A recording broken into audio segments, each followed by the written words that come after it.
calaykum waraxmatullaahi wabarakaatu. Soo dhawaada. Halkani waa Macalin Abqari YouTube channel. Waa channelka ugu barateen inaan kugu soo gudbino luuqada Englishka kheybaheeda kala duwan.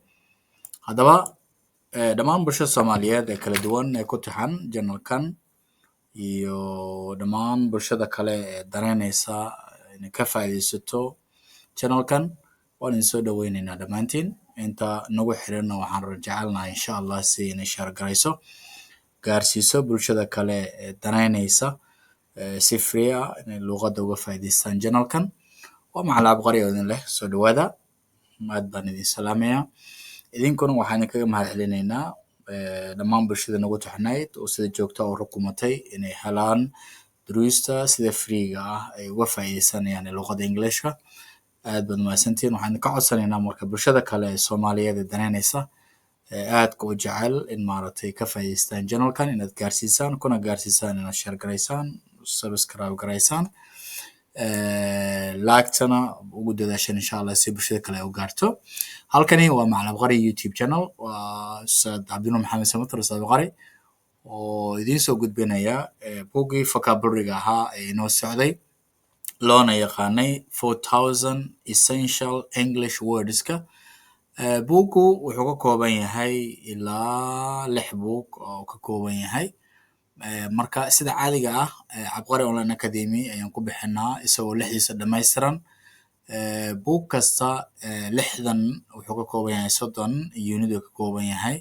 unit kasta hal video aan ka sameynaa asagii sheekadiisa. laakiin hadda qaybtan YouTube-ka sheekada kuma darno laakiin 20 eray oo target words-ka ah ayaynu sharaxnaa. haddaba cidii daneynaysa 6da buug oo dhammaystiran oo diyaarsan weliba fiidiyadiisa waad helaysaan si khaas aadna maaragtay nala soo xiriiri kartaan. contactska WhatsApp-ka idiin muuqda ayaad naga soo xiriiri kartaan. laakiin usbuucii 2 usbuucba maraan soo dhignaa si free ah channelkan Macalin Abqari. cidda daneynaysana duruusta caadiga casharada caadiga luuqada caadiga ahayd qeybaheeda kala duwaneydna waxay ka socotaa Abqari Online Academy. soo dhawaada. aad baan idin salaamayaa. waxaana jecelahay insha Allah si bulshada kale uga faa'iideysto inaad commentiga wixii aad daneynaysaan aad kusoo gudbisaan ama markaas aad jeceshiin aan ka hadlo ama soo diyaariyo like-tana ku dadaasaan share garaysa si bulshada kale u gaaro. cidda daneynaysa kalena oo markaa dhageysata ama daawatana ha rukumato si joogta ah duruus uga heshaad mahadsantiin. markana insha Allah waxaan u gali doonaa duruustii unitkii 15aad ayaan sharaxi doonaa 20 eray oo target words-ka. eray kasta ayuu soo dhigayaa meesha 20 eray ka kooban. wuxuu sheegayaa waxa uu yahay inuu yahay noun, verb, adjective, adverb, preposition, conjunction and interjection. then wuxuu sameynayaa markaas uu macnaynayaa then hal example ayuu gelinaya. sida caadiga noo ahayd mar walba aan sharaxayno buugan 4000 essential English words-ka ahayd intaana sharaxaada iyo macnaynta Soomaaliga aan u gelin waxay nooga horreyn jiray inaynu dhageysano awalan 20 eray iyo exampleskooda iyo dhawaaqooda. soo dhawaada. aad baan salaamayaa. halkan waa Macalin Abqari YouTube channel. soo dhawaada. Unit 15. Word list. Across. To go across something is to go to the other side of it. He walked across the board to the other side. Breathe. To breathe means to let air go in and out of your body. We need strong, healthy lungs to help us breathe well. Characteristic. A characteristic is something that shows what a person or a thing is like. One characteristic of tigers is their black stripes. Consume. To consume something means to eat or drink it. Jack consumed a whole plate of spaghetti. Excite. To excite someone means to make them happy and interested. I heard about the school dance on Friday. This excited me. Extreme. If something is extreme, it is in a large amount or degree. His workout was so extreme that he was sweating heavily. Fear. Fear is the feeling of being afraid. I have a great fear of skateboarding. Fortunate. If you are fortunate, you are lucky. I was fortunate to get a seat. Happen. If someone happens to do something, they do it by chance. I happened to meet some new friends at school today. Length. The length of something is how long it is from one end to the other. The length of the floor is 3 meters. Mistake. A mistake is something you do wrong. My boss always yells at me when I make a mistake. Observe. To observe something is to watch it.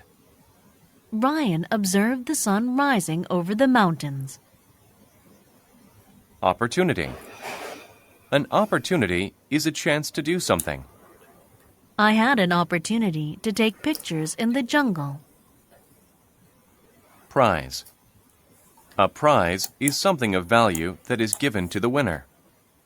I won a prize for getting the best grade on my science test. Race. A race is a contest to see who is the fastest. Paul is a fast runner, so he easily won the race. Realize. To realize is to suddenly understand.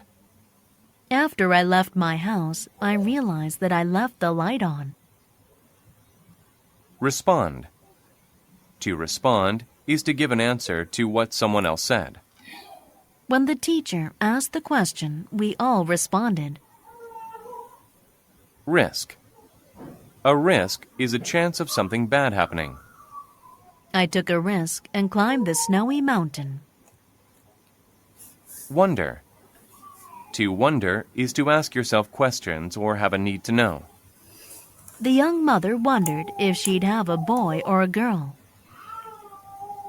Yet. Yet is used to say something has not happened up to now. We can't go out yet. We're still eating. Okay, inta waxaa inoogu dhammaaday dhegaysashada unitkii 15aad. Markan insha Allah waxaynu bilaabeynaa sharaxaada. Ereyga ugu horeeya wuxuu noqonayaa across. Across ayaa lagu dhawaaqayaa, waana preposition sida idiin muuqata. To go across something is to go to the other side of it. Across waxaa la yidhaahdaa markaad waddo soo istaagto ama waddo soo gasho.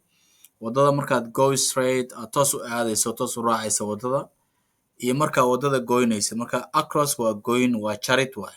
Inaad ka gudubto waddada, dhankaa ka taagan tahay maahan dhankeeda kale aad ka aadi, adoon toos u raacaynin waddada. To go across something, inaad wax ka gudubto, is to go to the other side of it. Waa in dhinaceeda kale aad tagto. Dhinaca ka taagan tahay waddada, hadday waddadii sidan tahay, hadday inta ka taagan tahay, inaad dhinacaas kale macnaha aad uga gudubto waay.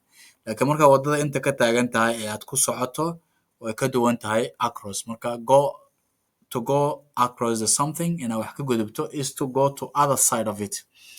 He walked across the board. Wuxuu ka gudbay board, wax kastoo fidsanaa lahaa, sida gaariga sagxadiisa oo kale, ama meel alwaax oo maaragtay lagu gudbo, ama buundada oo kale, meesha sagxada oo kale.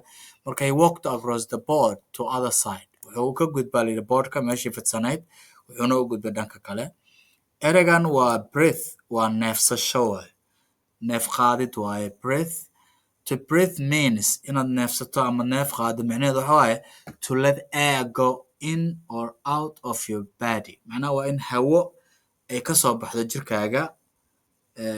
In and out. In and out means marna waad jiidaysaa, inhale and exhale waay macnaha. Marna hawada waad jiidaysaa oo gudaha u jiidaysaa, marna banaanka u keenaysaa, usoo bixinaysaa.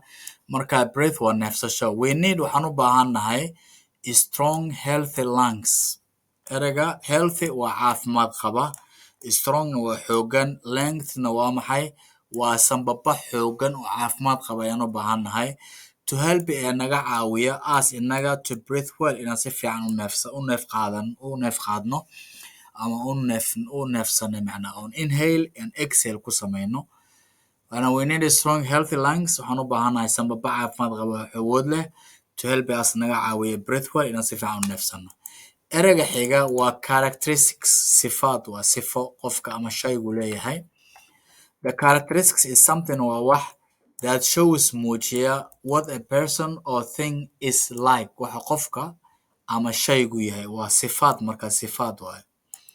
One character of the tigers, hal sifaad ee uu leeyahay shabeelku, is their black stripes. Is their black stripes means waa midabada stripes, diilma la yidhahdaa. diilmaha madow oo shabeelku leeyahay ayaa waxaa loo yaqaanaa black stripes. ereyga xiga consume waa isticmaalid, si kale haddii loo dhaho waa cunid ama cabid waa inaa wax consume isticmaashid ama cuntid. To consume something inaa wax isticmaashid ama cuntid means waxa waaye to eat or drink it, waa wixii hadday dareere yihiin inaad drink it cabto, haddii aad ka yihiinna wixii aad rugto ood cuntid waa. Jack ninka la yidhaahdo consumed a whole plate of spaghetti. Consumed wuxuu cunay a whole plate waa saxan, wholena waa dhammaan waa of the spaghetti, dhammaan saxankii baastada isagaa cunay waa. He consumed means he ate waa a whole plate of spaghetti, saxankii baastada ahaa isaga ayaa cunay ama oo dhan, saxankii baastada oo dhan whole. Excite farxad gelin ama xiise gelin waa. To excite someone inaa qof xamaasad geliso ama xiise geliso ama farxad geliso means waxa waaye to make them happy, waa inaa iyaga farxad geliso ama interested aad xiise geliso. I heard waxaan maqlay about school dance, maanta inay ka jirto, macnaa waxaan maqlay in school dance jiro on Friday maalinta Jimcaha. This arrinkan isaga ah, school dancega isaga ah, excited me, wuu farxad geliyey ama wuu xiise geliyey. ereygan extreme waa aad, waa very very very. If something is extreme haddii waxay extreme yihiin, it's in a large amount ama degree, waa heer aad u sareeya. Extreme haddii la yidhahdo means waa dhowr feeri la isku daray waaye. His work out, ereyga work out waa hal erey, work iyo out isla socda. work out marka la yidhahdo waxaa la yidhahdaa caalamiitama ama jimicsiga qofku sameeyo markuu jimka joogo oo exercise ka sameynaya, work out la exercise waa marka. His work out jimicsiga uu sameynaya was so extreme, aad ayuu u sareeyey, that he was sweating heavily, si aada ayuun u dhididay, macnaa jimicsi aad ayuu u sameynaya adag. That he was sweating, ereyga sweat waa dhididid waa qofku inuu dhidido, korkiisa dhididi biyo ka yimaadaan. Heavylyna waa si culus ama si aad ah ayuu u dhididaya. ereyga xiga fear waa baqadin ama cabsi waaye. A fear, cabsidu, is the feeling of being afraid, waa dareen ah inaad cabsato. I have a great fear of skateboarding, waxaan qabaa cabsi aad u weyn oo skateboardingka baashan lagu cayaaro aan ka qabo. Fortunate waa nasiib wanaag, haddii an lagu darana waa unfortunate, nasiib darro waaye. marka fortunate waa lucky oo kale. If you are fortune, haddaad fortunate, haddaad nasiib leedahay, you are lucky, qof nasiib laa tahay. I was fortunate to get a seat, nasiib ayaan lahaa, waxaan helay kursi ayaan helay. Happen waa la kulmid, si chance inaad ula kulanto. Happen dhicidii maaha hadda. If someone happens to do something, haddii qofi uu sameeyo si fursad oo ula kulmo, they do it by chance, fursad ahaan ayay waxaas u heleen ama u sameeyeen. I happened to meet some new friends at the school today, maanta waxaan kula kulmay, maadnaan ballansanayn, qorshe maadnaan lahayn, asxaab saaxiibada ah ayaa iskuulka ku kulantay, macnaa waa wax aadan filaynin laakiin aad la kulantay. I happened to meet, waxaan chance u helay to meet and la kulmay some new friends at the school today, saaxiibo cusub ayaan iskool kula kulmay maanta. Length waa cabir dhirirka waaye, weliba cabirka dhirirka. The length of something, cabirka dhirir ee wax, is how long it is, oo shaygaas intuu dheer yahay, from one end adoo kasoo qabanaya ama ka bilaabaya end dhamaad to another, geeska kala tegaya, macnaa geesa kasoo bilaabay gees kala cabir saare, waa meeshu ka bilowday meeshu ku dhamaado, length yaa la yidhahdaa, waa dhirir. The length of the floor sagxadda dhirirkeedu is 3 meters waa 3 mitir. Ereyga xiga waa mistake. Mistake waa qalad. Mistake waa qalad. A mistake qaladku is something you do wrong. Waa wax qaldan ee aad samayso. A mistake qaladku is something waa wax you do wrong ee aad samayso, qaladaad samayso. My boss, bosskaygu ama ninka madaxda ii ah, always yells, markasta wuu qayliya. Ereyga yell waa qaylin, weliba canaana, admi aniga ayuu ugu qayliyaa when I make a mistake, markaan qalad sameeyo. Observe waa la socosho ama dabagelid ama daawasho waaye. To observe something na wax daawato, la socoto, is to watch it oo wax ina daawato. The brain ninka la yidhaahdo observed wuxuu daawanaya the sun rising over the mountains.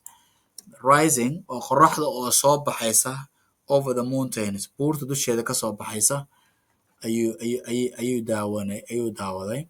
Opportunity waa fursad. An opportunity fursadu is a chance waa fursad to do something aan wax ku samaynayso. I had an opportunity waxaan haystay ama waxaan helay fursad to take pictures aan sawirro isaga qaaday in the jungle, kaynta ama duurka. Ereyga xiga praise waxaa la yidhahdaa abaalmarin waay, reward oo kale. Praise waa abaalmarin. A praise abaalmarintu is something waa wax oo value qiimo leh that is given ee la siiyo to a winner guulaystaha. Marka praise is something of value oo wax qiimo leh that is given ee la siiyo to a winner guulaystaha. I won a praise waxaan ku guulaystay abaalmarin for getting the basic grade oo ah inaan helay gradekii ugu wanaagsanaa on my science text imtixaankaygii sayniska. Darajadii ugu wanaagsanayd ayaan helay, markaa waa lay abaalmariyay, waxaan ku guulaystay abaalmarin. Ereyga race waa tartan. A race is a contest. Ereyga contestina waa tartan, racena waa tartan. Marka race is a contest, raceku waa tartan to see lagu arkayo who is the fastest, lagu ogaanayo waa kuma kan ugu dheereeya. Paul ninka la yidhaahdo is the faster runner, waa orodyahanka ugu dheer. Ereyga run ayay ka timid, waa ordid. Marka runner marka la yidhaahdana waa orodyahan waaye. Marka Paul is a fast runner, Paul waa orodyahanka ugu dheereeya. So sidaa daraadeed he easily won the race. Si fudud ayuu tartanka ugu guulaystay maadaama uu yahay orodyahanka ugu dheereeya. Realize waa garasho ama ogaansho waay. To realize inaad ogaato is to suddenly understand, waa inaad si degdega wax u fahanto. To realize means to suddenly understand, waa si degdega inaad wax u fahanto. After I left my house, kadib markaan gurigaygii ka tegay, I realized waxaan ogaaday that I left the light on, inaan kasoo tegay leerkii oo shidan. Light on iyo light off, leerkii oo shidan on waa marka. Respond waa answer oo kale, waa ka jawaabid waaye. To respond inaad jawaabto is to give an answer, waa inaad jawaab bixiso to what someone else asked or to what someone else said, wax qof kale uu yiri. When the teacher asked the question, markuu macalinku i weydiiyey su-aasha, when the teacher asked the question, we all responded. Dhammaanteen waynu ka jawaabin. Respond maxaa idiya lagu daray passive. Meesha waxaa ku jira dhammaan tenseska, passive ha ahaado, active ha ahaado, noocyada kala duwan oo tenseskana meesha ku wada jiraan, laakiin anaga targetkeena waa ereyada. Laakiin tenseska iyo grammarka barashadooda koorsooyinaa jira cidda danaynaysa wayna nala soo xiriiri karaan contactiska. Dhammaan qaybaha kala duwan luuqadda ay helaysaan oo koorsooyina. A risk is a chance of something bad happening. A risk waa khatar, waa fursad wax xun ay ku dhacaan. I took a risk, waxaan qaatay khatar ayaan wajahay. And climbed the snowy mountain, waxaana fuuray buurtii barafka lahayd. Snow marka la yidhaahdo waa barafka da'ah, laakiin snowy marka la yidhaahdo oo waaydaas ay ugu dambayso, erey badan waxaa jira waayda looga dhiga sifo. Rain oo kale rainy, cloud oo kale cloudy, windy oo kale windy, oil oo kale oily, snowy. Marka erey badan waxaa jira marka lagu daro sifa noqonayo marka snow waa baraf w-da ku egaya markaas laakiin snowy marka la yidhahdo snowy road hadii la maxaa wada baraf leh baraf dhalaalaya haddaa ku istaagto inta kula sibxado aa laga yaaba inaad ku jabto marka snowy mountain maxaa waaye buur baraf ku da-ay haddana sibxasho leh ayaan maaragtay kor u leeyahay khatar ayaan bareeray I took a risk u bareeray and climbed waxaana koray the snowy mountain wonder waa isweydiin to ask yourself a question waa inaad adigu su-aal isweydiiso to wonder is to ask yourself questions to wonder micnaheedu waxa waaye to ask yourself questions inaad adigu su-aal isweydiiso or have a need to know ama aad qabto baahi aad wax ku ogaanayso the young mother waa hooyada dhalinta yari wonder waxay isweydiisay if she would have a boy or a girl inay dhalayso ama helayso wiil ama gabar miday dhalayso ama wiil gabar mida la ilaahay siinayo macna boy or a girl ereyga ugu dambeeya waa yet weli waa weli yet is used waxaa loo isticmaalaa to say something in wax lagu sheego has not happened up to now aan dhicin weli okay we can't go out yet maxaa we can't go out ma bixi karno yet maxaa weli ma bixi karno we're still eating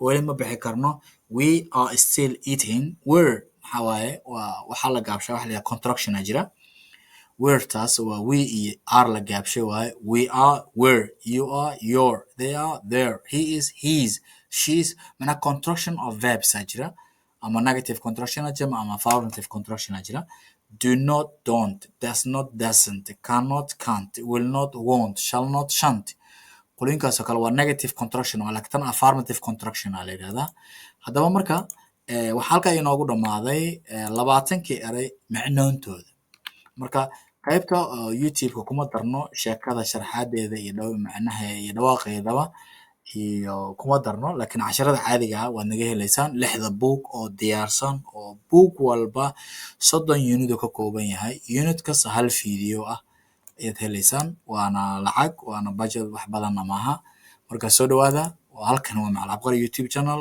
waa channelkeeni fadlan waxaan codsanayaa inaad share gareysaan like gareysaan commentigan aad soo dhigtaan wixii kale aad danaynaysaa in laga soo hadlo ama macalinku oo sharaxaadeedii ka baxo idinku adag ama idin dhibaya luuqada Englishkana ku saabsan soo dhawaada halkan waa Macalin Abqari YouTube channel sidoo kale waxaad duruusaya casharada caadiga ka heli kartaan cid danaynaysa Abqari Online Academy Ustad Abqari oo idin la siyaasay nabadgelyo السلام عليكم ورحمة الله وبركاته شيرتا لايكتا سبسكرايبتا inaad rukumataan intii aan hore isu rukunayn si ay duru joogto aadama sintan assalamu alaykum wa rahmatullahi wa barakatuh